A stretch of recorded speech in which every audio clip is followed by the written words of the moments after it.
Hi, I'm Lizzie and this is Laura. We have recently returned from a sailing on board P&O Iona for a 7-night itinerary to Northern Europe. If you don't want to miss everything that we got up to on board Iona and on any of our future cruises, make sure you're subscribed to our channel. We boarded the cruise in Southampton and we were visiting the ports of Hamburg, Rotterdam and Bruge. We have visited all of these ports previously, but we were travelling in a bigger group than normal because it wasn't just the two of us, it was a group of 8. This was because we were celebrating our parents' birthday. Travelling with us were 2 of our aunts, our uncle and our cousin, as well as our mum and dad. We have sailed with all of them previously before, but never all together in a big group, so we were excited to see what the perspectives of Iona would be and what it would be like travelling in a larger group on board. Because the 8 of us travelling, we had a look at lots of different options on how we could travel to Southampton. We'd already decided against using the official P&O coaches after our experience in August when we travelled on board Iona. We just thought that the pickup time of 12:45 from Birmingham was simply too late and we didn't want to have to deal with that stress again. In the end, we decided the best option would be to hire our own minibus and driver, which meant we'd all be able to travel together. This was a really efficient way for all of us to travel together, and there was plenty of space inside for all of our luggage too. As we were all staying in different cabins, we all had different embarkation times, so we made sure that we arrived at the latest time. This was because we didn't want to end up standing in a queue outside the terminal building if we were too early. The minibus driver found it extremely easy to drop us off, and we headed over to drop our luggage into the holes in the wall. We then showed our boarding passes and we were asked to join the queue that was outside the terminal building. We were confused by this and we asked if they were running late, to which the reply was no. Once we joined the queue, we were called straight to the front, so it was very obvious that they had made a mistake by asking us to join the queue in the first place. Once we got into the terminal building, it did look like there was a really long queue once again, but it did move pretty quickly and we were soon through to the check-in desks. We were checked in very efficiently. We did have our photos retaken and we were actually told by the member of staff on the desk that they have been instructed by P&O to retake all of the boarding photos. So even if you've uploaded a perfect one, they're still going to retake it. The security process itself is very much like that of an airport. You have to take your hand luggage and pop it through the scanner, and you also need to make sure that you remove any electronics like laptops or iPads and put those through separately, but there is no need to take out any liquids. And before we knew it, we were through security and headed on board the ship. We're big fans of muster on board P&O and this cruise was no exception. When we boarded the ship, we headed to muster station I. The staff scanned our cards and told us that we needed to watch the safety video when we headed to our cabin. Once everybody was on board, the captain made a ship-wide announcement going through all the safety procedures that you need to know again. Muster was quick, informative and efficient, and this is by far our favourite way of participating in muster drills. On this cruise, we stayed in a balcony cabin on deck 15. It was cabin 15715. We would normally be quite happy to stay in an inside cabin. In fact, we did that when we cruised on board Iona in the summer. But for this particular cruise, it was only £100 extra to stay in the balcony. And for that price difference, we could not turn it down. We knew that we wouldn't get much use out of the balcony in February, but we still enjoyed popping out there and getting a bit of the fresh air. And you do also just get a lot more space inside the cabin itself. This balcony did have an overhang above it, which wouldn't be much use if you were a sun worshipper. However, it was quite useful for our February cruise, as it meant it kept the rain off the balcony. The location of the cabin was pretty good. It was right by the aft lifts, but we did find that there were some strange noises from above, which we think came from the buffet area. Personally, if we were choosing a cabin again, we would usually choose between 2 passenger decks. The cabins on board Iona in general are modern and well appointed. We always really like the accommodation on Iona, and this one was no exception. There are plenty of plug sockets, and we don't have an issue with there being no drawers on board. We always take packing cubes with us when we travel, and we actually find it much easier just to throw these onto the shelves inside the cupboards. If you want to find out a bit more about this cabin and see more of it in detail, we do have a full tour and review available on our channel. While some people comment that the atrium area reminds them of a shopping centre, we actually really like it. We love the floor-to-ceiling windows and the views that it gives you, and we enjoy sitting in the atrium to people watch. We are also still impressed with the condition of the ship, as there were no obvious signs of wear and tear around. The only thing we found a bit odd was there was the smell of cigarette smoke in the clubhouse, and we couldn't quite work out where that was coming from. Due to a sickness outbreak on board, we also saw an increase in cleaning. Stair banisters and tables were being cleaned very regularly. On one occasion, before we were aware that there was sickness on board, we saw a small child being sick. The crew was straight over, cordoning off the area. One problem that we did have on board was that sometimes we found it difficult to find seats together as a group of 8. And this was a problem during daytime and the evening. We did expect this might happen, as we knew we were travelling in a larger group. So we didn't let this spoil our holiday, and we just simply chose to move on to a different venue if we couldn't find somewhere to sit all together. As this sailing was during half term, the ship was full, and it was full of families and larger groups. This meant that there was a really jovial atmosphere on board, with lots of people very eager to enjoy themselves. We spoke to many people on board who were all very friendly, and everyone seemed to be having a wonderful time. When we sailed on board Iona in late August, we commented on how the staff seemed to be massively overstretched and weren't particularly happy doing their jobs. While it's still true that the staff are massively overworked, we did comment that they seemed to be a lot happier this time. On this cruise, the staff did take the time to have a chat with you. It just made the whole experience feel a lot more personal. Staff in the clubhouse were always straight over to us to take our drink order, often returning before we'd even finished the drink we were on. We were also impressed with how quickly we were getting served in Brody's, especially now that it's returned to table service. We did still have occasions when we had to wait for periods of time to be served for a drink, and it is still quite clear that P&O do have staff shortages on board their ships. Wait times are also quite often long on the virtual queue at dinner time. We are presuming that part of this is because there are not enough staff working within the dining room areas. On our first night, we did have a problem in our cabin when we noticed that the shower tray was filling up with water quite quickly, and we knew that would cause us a great problem when it was hair washing time. So we went down to reception to report it, and we were very impressed with how quickly they resolved the issue. That night, while we were out having dinner and enjoying the entertainment, they sorted it out, and there were never any further problems with the shower tray. Overall, we felt that the service has improved since our last cruise on Iona last August, and this improves our overall experience on board. The technology that P&O use on board is quite poor when you compare it to that of other cruise lines. We feel that it's an area that P&O could really improve on. Instead of an onboard app, P&O Cruises uses a web page that you can access using the Wi-Fi on board. It is a free service and you don't need to pay for Wi-Fi access to be able to use it. On here, you will find a copy of your Horizon, which gives you all of the activities that you can take part in during the day. You will also get a paper copy delivered to your room. This is where you can also book specialty dining and join the virtual queue for the main dining room. We personally didn't have any issues whilst using it, but we do know that there were some people having issues with it on board. Before we boarded, we purchased a 4-device Wi-Fi package because there was a special offer running. We used the Essential package and we found that this worked pretty well for us and we didn't have any issues with it. We have previously eaten in all of the specialty restaurants on board Iona except for the Epicurean. As we were in a larger group, we decided that this time we would mostly eat in the main dining room on the evening except for the first night.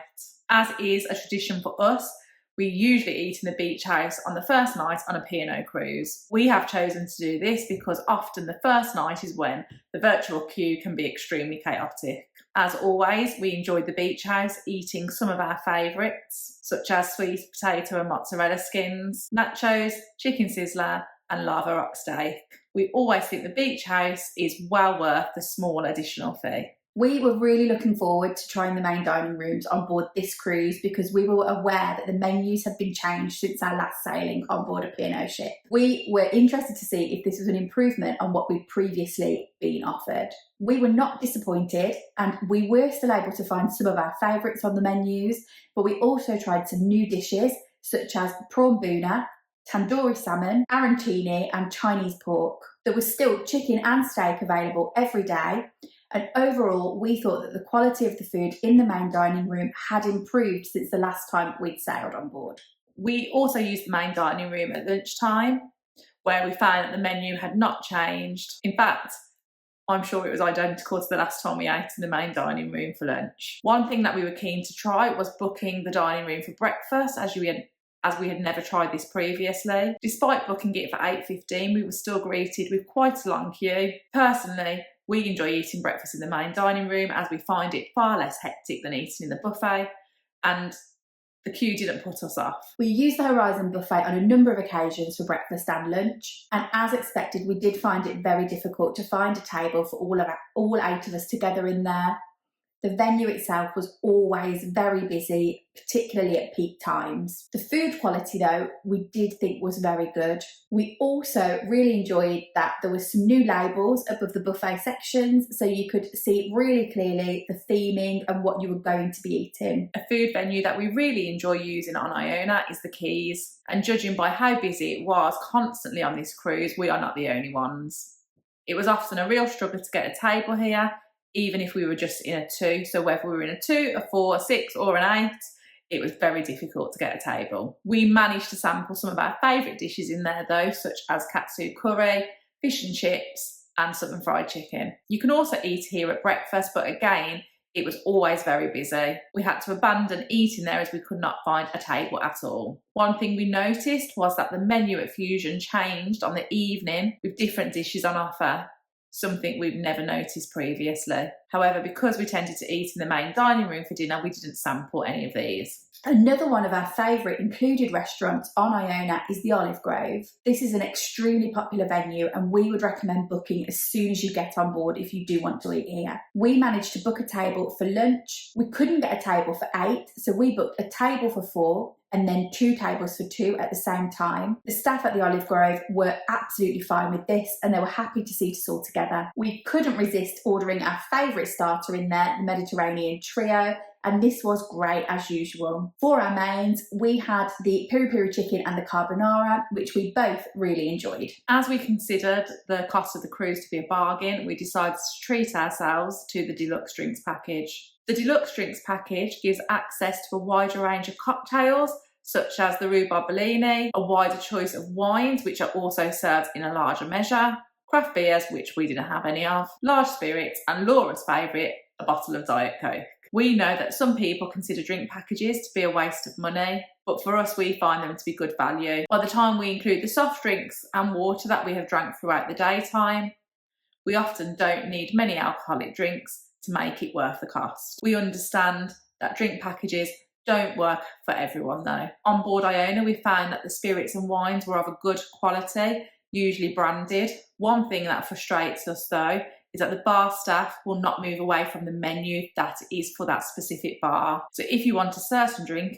you have to go to the bar where it is being served. Lots of other cruise lines are far more flexible and they will often make off-menu drinks. As always, there was a variety of entertainment offerings available on board. However, we found that everything that was being offered in the theatre was nearly identical to what had been available in the theatre on our August cruise. We've previously seen the headliner shows Greatest Days, Digital and Festival on more than one occasion, and one of the guest acts, Odyssey, were also on board during our August cruise. This meant that we didn't watch as much of the entertainment on Iona as we normally would. We managed to see a few things that we had not seen previously. On the first night in the Sky Dome, we watched Spark. We all enjoyed this as the cast was extremely talented, but we weren't quite sure what the storyline was. Another act that we had never seen before was Charlie Blue. Charlie Blue was a contestant on The Voice and we all really enjoyed her performance. She's a very talented singer and violinist. We first watched her in the Sky Dome where she sang music by artists like The Cause. Due to illness, her second set was moved to the theatre and she thoroughly deserved to be here. Performing with the Iona Orchestra, she showed just how talented she was as she had only had a short amount of time to rehearse with them. In August on Iona, we experienced the Limelight Laughs, which meant that there was comedy being performed every night in Limelight Club. This cruise, this was different, and instead we had the comedian Tucker perform in the clubhouse just on a few occasions during this cruise. The audience clearly enjoyed him and found his performances very funny. As always, we enjoyed the sets by Pulse. Pulse had great chemistry and it was clear that the band were really enjoying themselves when they were performing. We saw them a number of times throughout the cruise and really enjoyed every single one of their sets. We are always a little bit mystified by as we are just not quite sure what P&O are trying to achieve with this show. We did go and see this again as we were just intrigued to know what some of our family members who hadn't seen it before would think of it. They were really not sure what was happening either, and they didn't want to stay in the venue to watch it. Some families were clearly enjoying themselves in the Sky Dome, and it was nice to see that there were some children and families up and dancing together with the cast. As always, there were many quizzes being held on board. This time we didn't participate in any of them, but we did listen to a few and try and guess some of the answers. In Brody's, we enjoyed listening to karaoke for a while, and as always, it was very well attended. We enjoyed listening to the live music from the busker while we were sat in the atrium, and Jamie Lees was often performing in the crow's nest on the piano. So there was live music around the ship for everybody. As I've already said, we have visited all of the ports on this cruise previously. The last time we visited Hamburg was on New Year's Eve on board Aurora. However, this time we were docking at a different port. A shuttle bus is needed to get into the city, and as we were leaving the ship, we were greeted by a really large queue. This took us around half an hour from the time of joining the queue to getting onto the bus. The journey is then around 20 minutes, with the bus stopping outside a shopping centre in the city centre. We just had a wander around Hamburg itself. It was bitterly cold. Hamburg is a great port for shopping if you are interested in just some of your high street staples, and there are plenty of designer shops there too. As it was so cold, we were keen to get back to the ship, but when we did arrive back at the port, we were greeted by massive queues. These really long queues were right outside the terminal building, and it took us around 40 minutes to get back onto the ship. This has made us reconsider whether we would actually get off the ship again in Hamburg when we docked there in the future, as we just felt like we spent a large portion of the day in queues. Rotterdam is a port that we have been to many times, and we always think that you can find something new to do there. As we were here overnight, lots of people decided to make the most of this opportunity and travel to Amsterdam for one of the days. But this is another port that we have visited quite regularly. One of our aunts and our cousin took the opportunity to go to Amsterdam on the train, and they found this a really easy journey to do.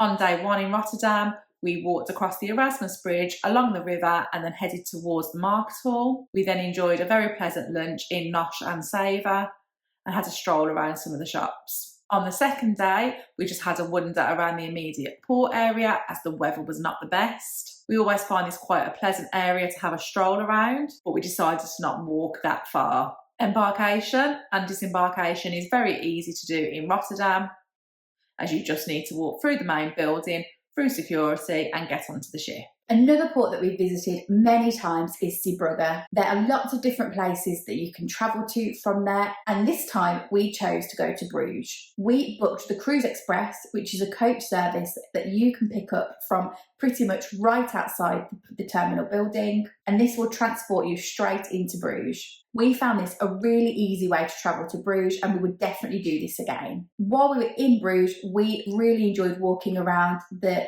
quaint streets and visiting all of the chocolate shops. We also enjoyed a boat trip on the canal, which cost us €15 per person for around 35 minutes. We enjoyed lunch and a Belgian beer in a cafe on the main square, and then we had a final look around some of the shops before heading back to the ship. It's worth noting that you cannot exit the port area in Zeebrugge without using the shuttle bus. This is an easy process, and you can also take a short shuttle bus into Blankenberg from there.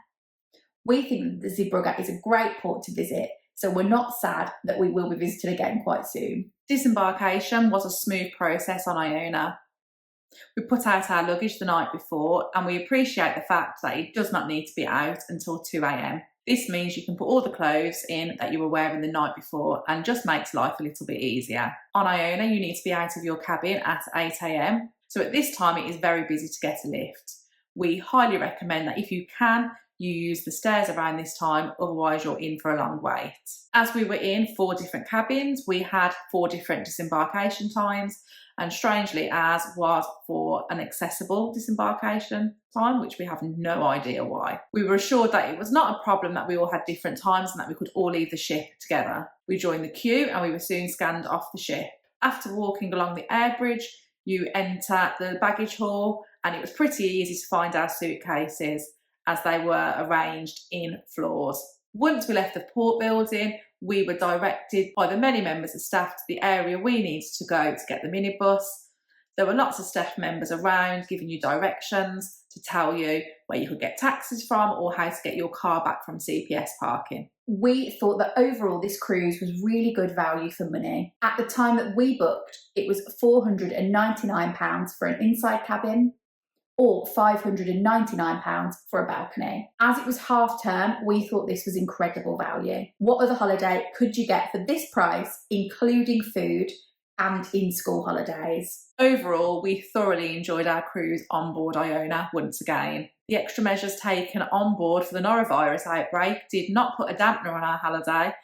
In fact, it was reassuring to see that they were taking it seriously. The extremely hard-working staff seemed to be far more cheerful this time. We felt that the quality of food had improved since our last cruise in August, and we enjoyed the new dishes on the menu. We were disappointed in the repetitive entertainment, and while we love Iona, we feel like we need to not sail on her for a while, and we hope that there will be new shows by the time we board her next. Thanks for watching. Don't forget to give this video a like and drop any questions you've got in the comments down below. Please do also make sure that you're subscribed to our channel. You can also find us on social media by searching Sisters on the Seas.